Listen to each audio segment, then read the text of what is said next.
Are you wondering what you might see on a game drive around Satara? Stay tuned because I made this video especially for you.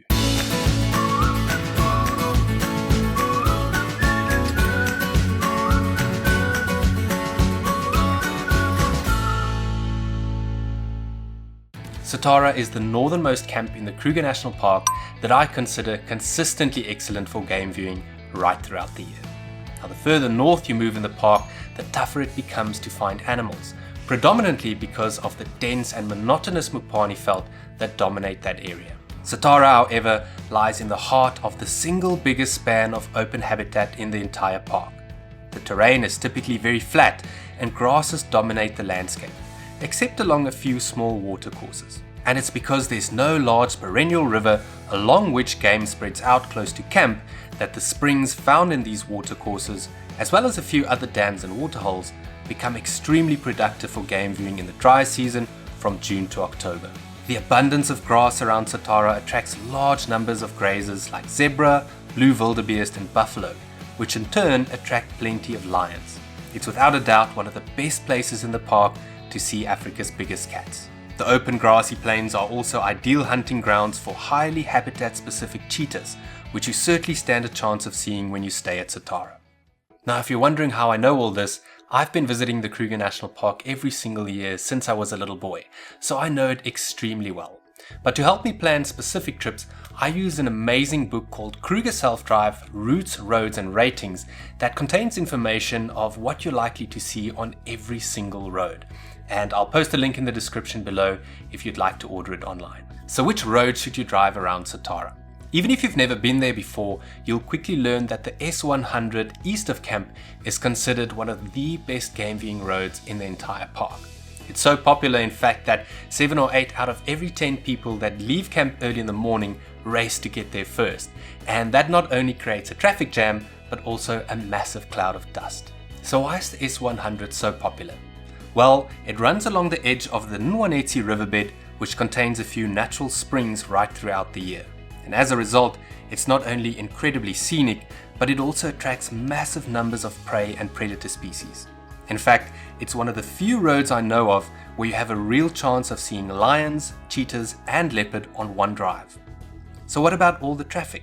Option 1 is to get up half an hour earlier and make sure you're literally the first person out of the gate in the morning, and don't let anyone overtake you for the first 3 or 4 kilometers of the S100. That'll allow you to avoid the dust and to pull away from the crowds behind you. Option 2 is to pass the S100 turnoff and to take the H6 tar road and S41 gravel road instead, allowing you to drive the S100 a little bit later in the morning when most of the traffic and dust has subsided. Whichever option you take, check the little loops around the natural springs on the S100 carefully, because not only do you stand a chance of spotting leopards here, but there's usually something next to the water down below.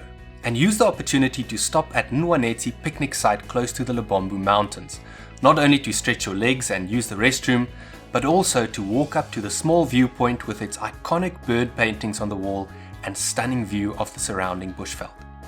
And if you don't feel like heading campwards just yet, spend some time at the highly productive Swinney hide just south of the picnic site, a great place to photograph animals coming down to drink.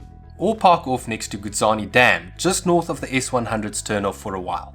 There's usually a lot of activity in this area. If you want to skip the traffic around the S100 completely, rather head west towards 2 highly productive water points, Nsamani Dam and Girivana Waterhole. Nsamani is a big dam that typically fills up during the summer rains, attracting hippos, crocodiles and all sorts of other creatures. And in September and October, when it's hot and dry, there's usually a steady flow of thirsty animals coming down to the water right throughout the day, which means you can just park off with a camera or a pair of binoculars and enjoy the show. Keep an eye out for leopards that like hanging out in the thickets around the dam.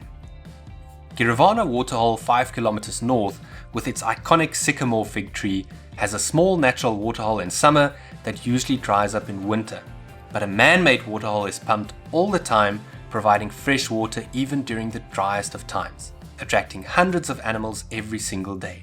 What I really like about this waterhole is that you can view it from different angles. Look out for the baobab tree on your right as you approach Timbavati picnic site just a little further north, the only place at which you can stretch your legs in the immediate area. One of my favorite drives from Satara is the one past Muzanzeni picnic site. Drive 10 kilometers south from camp and then turn right onto the S126 Swinney road. The first part goes through beautiful Lala Palm Veld and is a great place to see lions. This is also the densest habitat in the area, making it one of the best places to look for leopards around Satara. Also look out for buffalo around Velverdint Waterhole. You'll be very unlucky not to see them here. Muzanzeni picnic site is one of my favorites in the park, not only because it's located in a very scenic little valley, but also because there's usually very few people there. If you're driving this loop between June and October, take a quick drive south to Shimangwaneni Dam. It's usually teeming with game in the dry season, and I've seen some incredible lion interaction here before as a pride tried to ambush everything from unsuspecting impalas to a herd of buffalo that weren't gonna let the lions bully them. Drive back north and keep your eyes peeled for cheetahs as you approach the H7 tar road. Nowhere else in the entire Kruger National Park have I seen more cheetahs than here. They love sniffing and scent marking on sign blocks, including the one where the S36 and S39 split from the H7. So make sure to scan the area very carefully. If you're lucky though, you'll bump into them resting in or walking along one of the roads in the vicinity. Last but not least, speaking of the S39, which is also known as the Timbavati River Road, although it's a very scenic option, it's also very corrugated, and personally I've never been particularly lucky on it game viewing wise. Remember to check out my video on Satara Rest Camp itself, and also consider ordering Kruger Self-Drive routes, roads and ratings to help you plan your next trip to Kruger. I'll place a link in the description below. If you like this video, please consider subscribing to the channel and don't forget to hit that like button.